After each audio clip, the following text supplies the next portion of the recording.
présenter une chronique sur U4 Contagion, donc de Yves Grevet, Florence Nickel, Carole Trébor et Vincent Villeminot, aux éditions Sirop Satan, qui donc les 4 auteurs sont les auteurs qui ont écrit U4, donc U4 Jules, U4 Coridwen, U4 Yanis et U4 Stéphane. Ils se sont réunis pour faire une œuvre collective, donc ce U4 Contagion qui raconte l'histoire du virus, de comment il s'est développé, quels sont les ressentis des survivants et même des gens qui sont morts.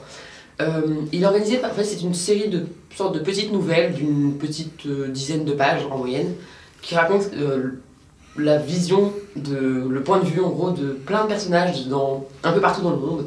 Donc par exemple, on a au tout début, les premières pages sont... c'est un peu triste, hein, c'est un peu gore aussi, c'est en fait comment les gens meurent du filovirus et comment en fait on voit le virus qui, au fur et à mesure du temps, devient une véritable pandémie et comment des quartiers entiers sont fermés, comment les hôpitaux commencent à être fermés, les villes entières, les régions entières, les pays entiers, l'armée commence à se déployer partout. C'est un peu une vraie folie, les premiers moments, le lecteur assiste un peu impuissant à une sorte de propagation du virus, on se dit mince, quand est-ce que ça va s'arrêter? Et il y a plein de personnages qui sont tous très différents et qui sont tous très intéressants. Donc moi j'ai retenu 2 ou 3 personnages qui m'ont marqué. Donc par exemple le premier c'est Philippe, le président de la France. Il y a 2 ou 3 chapitres sur lui et on voit comment en fait il perd le contrôle de son pays, il voit la France s'écrouler devant lui. L'armée commence à ne plus lui obéir, en fait il perd totalement le contrôle.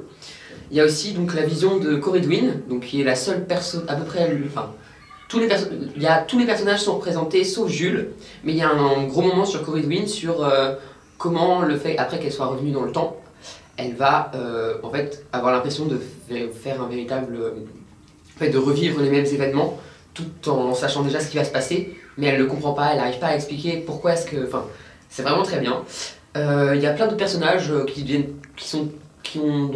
parfois qui semblent totalement fous, mais qui sont totalement choqués, qui sont enfin plein d'événements différents partout dans le monde, comme j'ai dit. Donc par exemple il y en a un dans la station spatiale internationale à un moment, des gens en Espagne, des gens dans l'armée. En fait il y a plein de personnages qui donnent tous un point de vue qui est vraiment super intéressant.